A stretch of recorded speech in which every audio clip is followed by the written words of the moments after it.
सबसे पहले अम्बेडकर साहब आपसे शुरुआत करूंगा।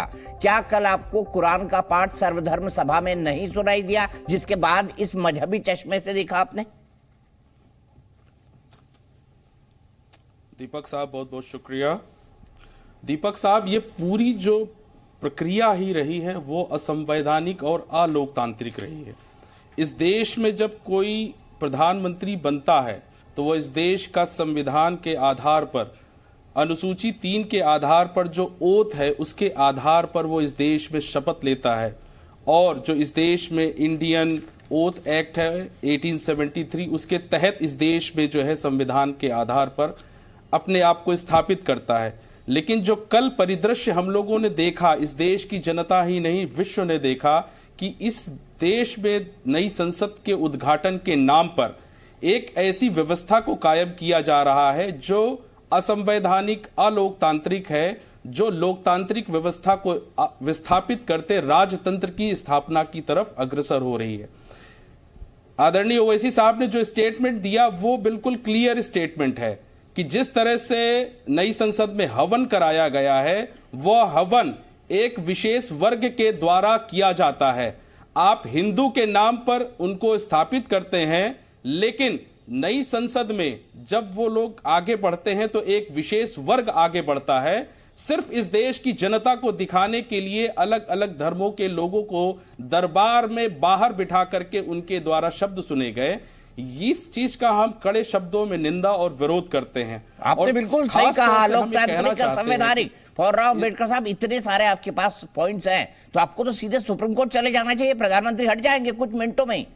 इतनी शानदार आपने बात कही है, संवैधानिक, लोकतांत्रिक। सर ले जाइए सुप्रीम कोर्ट, हटवा दीजिए प्रधानमंत्री जी को। नहीं, इस विषय पर देखिए दीपक साहब, इस देश की जनता देख रही है कि इस देश में कानून किस तरह से। मैं 3 शब्दों के आपके सामने रखना चाहता हूं, 3 प्रमुख शब्द आदरणीय मोदी साहब ने अपने संबोधन में उस भाषण में कहे हैं नई संसद में। पहला शब्द जो है बहुत ही विचारणीय शब्द है।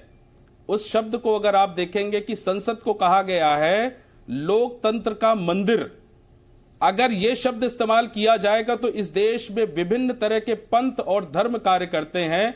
आने वाले वक्त में कोई ये भी कह सकता है इस संसद को, कोई बात नहीं, आप लोकतंत्र की मस्जिद बोल लीजिए अगर वहां पे पाक काम होते हैं। ये किसी ने नहीं रोका ना सर, आप बोलिए। इस देश की मस्जिद है, लोकतंत्र की मस्जिद। संसद को लोकतंत्र का मस्जिद, लोकतंत्र का गुरुद्वारा, लोकतंत्र का बुद्ध स्तूप, लोकतंत्र का जैन स्थल क्यों नहीं कहा जा सकता है? ये शब्द असंवैधानिक। कहिए, किसी ने नहीं रोका है, आप कहिए ना। देश की जनता, मैं भी आपका साथ दूंगा। आप कहिए ना, आप कह रहे हैं, मैं भी आपका साथ दूंगा ना। हम असंवैधानिक शब्दों का इस्तेमाल नहीं करते हैं, ना असंवैधानिक शब्द। दूसरे 2 शब्द और, अच्छा, मतलब लोकतंत्र की मस्जिद है या संवैधानिक शब्द है? सुनिए, लोकतंत्र की मस्जिद अगर कोई कहता है वो असंवैधानिक है, लोकतंत्र का मंदिर कोई कहता है असंवैधानिक है, लोकतंत्र का गुरुद्वारा, लोकतंत्र का बौद्ध स्तूप जो कहता है असंवैधानिक है, असंवैधानिक। दीपक साहब, मैं और कहना चाह रहा हूं, जनता को पवन भाई, मैं फिर आऊंगा, बहुत मौके हैं हमारे पास, 1 घंटे की बहस है। सीधे शाहजी आलमी जी के पास चलूंगा। शाहजी आलमी जी, लोकतंत्र का मंदिर कहना असंवैधानिक है, ठीक उसी तरह लोकतंत्र की मस्जिद भी कहना असंवैधानिक है, वो कह रहे हैं पवन राव अम्बेडकर साहब।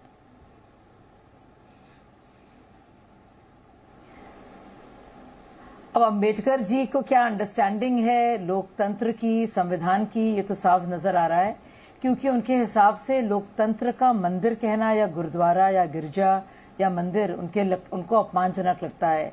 बहुत ही अफसोस होता है कि उनकी नॉलेज जो है, अब बार बार अंबेडकर जी का जिक्र करते हैं और लेकिन उसी संविधान का मखौल उड़ाते हुए, अपमान करते हुए उसको इतना ज्यादा संकीर्ण और छोटा कर देते हैं, उसके मतलब को और उसके मायने को और उसकी सोच को।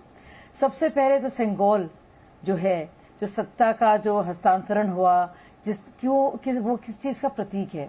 कर्तव्य पथ का, राष्ट्रपथ का, और वो जरूरी था और उसको स्थापित करने में हर एक भारतीय को गर्व महसूस है।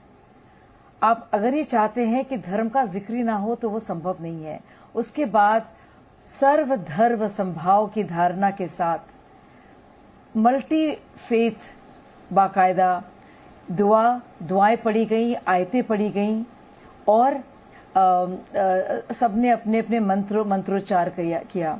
और मुझे इतना अच्छा लगा सूर्य रहमान का खास तौर से पढ़ा जाना ऐसे मौके पर, क्योंकि अगर थोड़ा बहुत भी आइडिया होता, संविधान का तो है नहीं, अम्बेडकर जी को अफसोस की बात है, लेकिन किसी भी धर्म का उनको होता या हमारे इस भारतवर्ष का होता कि जो रिवायत है यहाँ पे कि सब धर्म साथ में रहते हैं, और सूर्य रहमान जिसमें बाकायदा अल्लाह ताला की तरफ से कहा गया है और ये हुजूर साहब ने फरमाया है कि पूरी कायनात एक एक परिवार है, एक खानदान है, वही जो one family one earth one future वासुदेव कुटुंबकम की जो पूरी बात है वही ट्रांसलेट करती है।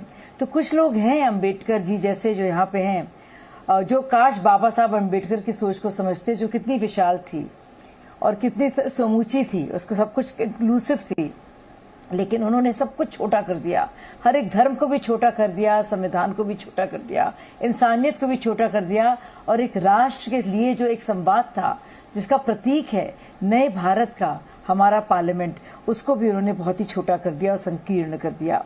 उसके साथ साथ मैं कहना चाहूंगी बहुत सी और बातें मैंने सुनी। तो शैव अधीनम ब्राह्मण नहीं है, दरअसल तमिलनाडु में ये ओबीसी को बिलोंग करते हैं, अदर बैकवर्ड कास्ट को। यह काश आप जानते, काश आप ये भी जानते कि ये जो मौका था ये लोकतंत्र के पर्व का जश्न को मनाने का मौका था। आप जब बहिष्कार कर रहे हैं ऐसे सुंदर और जरूरी दिन को, जब एक पूरा भारत कॉलोनियल यानी कि राजसी जो लेगेसी थी उससे निकलकर एक भारत के लिए भारतीयों द्वारा बनाई गई एक नई इमारत जो प्रतीक है, जिसमें सब लोग आएंगे और इंशाअल्लाह सब धर्मों के, सब राज्यों के, सब पार्टीज के आएंगे।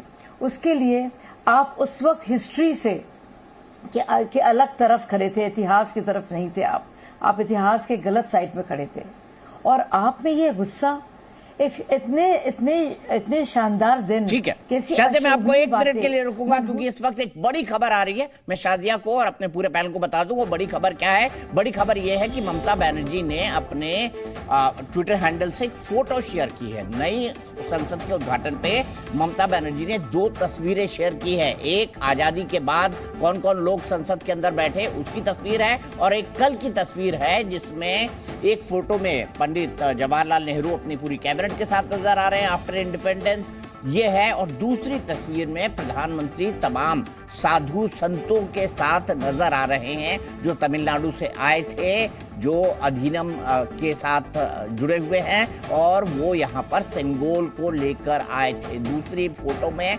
पीएम मोदी संतों के साथ है, और पहली फोटो में जवाहरलाल नेहरू अपनी कैबिनेट के साथ। मैं रिक्वेस्ट करूंगा अगर टीएमसी का कोई नेता आ जाए हमारे साथ जुड़ जाए इस बहस में, तो ये बहस और मजबूत हो जाएगी। मेरे प्रोड्यूसर अभ्यर्थ जरूर उनको जुड़ने की कोशिश करेंगे। लेकिन सबसे पहला सवाल मैं इसी को लेकर जाता हूं घनश्याम तिवारी जी के पास। घनश्याम तिवारी जी, आपके नेता ने कहा कि भाई ये तो ब्राह्मणों को, उच्च कुल वाले ब्राह्मणों को इस समारोह के अंदर शामिल कर लिया। क्या स्वामी प्रसाद मौर्य ने जो बात कही कि भाई ये ब्राह्मणवाद को बढ़ावा दे रहे हैं, हालांकि अभी शादिया ने बताया कि जो गए थे अधिनियम से आए हुए लोग वो ब्राह्मण नहीं कहे जाते हैं, वो ब्राह्मण नहीं कहलाते हैं, वो अलग जो है एक परंपरा है उससे जुड़े हुए लोग हैं। तो क्या स्वामी प्रसाद मौर्य की बात का समर्थन करती है समाजवादी पार्टी? नमस्कार दीपक जी, आपको, दर्शकों को और को पैनलिस्ट को। एक अहंकार राजा के अहंकार की नुमाइश जिसमें संविधान टूटा फूटा रह गया हो, मर्यादाएं टूटी फूटी रह गई हो, उसमें अनेक लोगों ने अनेक प्रतिक्रिया दी है। जैसे आपने ममता बनर्जी जी की प्रतिक्रिया दिखाई, आपने ओवैसी जी की प्रतिक्रिया दिखाई, आपने स्वामी प्रसाद मौर्य जी की प्रतिक्रिया दिखाई। समाजवादी पार्टी ने जब कहा कि हम इस अहंकार के प्रयास का इसलिए बहिष्कार करते हैं क्योंकि महामहिम राष्ट्रपति जो एक महिला हैं, जो आदिवासी समूह से आती हैं, उनको जिनका स्थान है आर्टिकल 79 जिनको ये स्थान देता है कि उन्हीं को संसद का उद्घाटन करना चाहिए था, उन्हें नहीं बुलाया गया संसद भवन का। कहीं नहीं लिखा है ऐसा आर्टिकल 79 में। घनश्याम तिवारी जी सोच समझ के आर्गुमेंट करिए ना। 79 में ये लिखा है कि राष्ट्रपति को अधिकार है संसद का इनॉग्रेशन करने का, बताइए ना कहाँ लिखा है, कोट करके बता दीजिए मुझे। ऐसे मैं ऐसे बहस नहीं करता, मैं अपनी बात रख लेता हूं। आपका शो है, आप जितने समय तक बोलना चाहे बोल सकते हैं, लेकिन मुझे अपने वाक्य पूरे करने दीजिए। जी न्यूज़।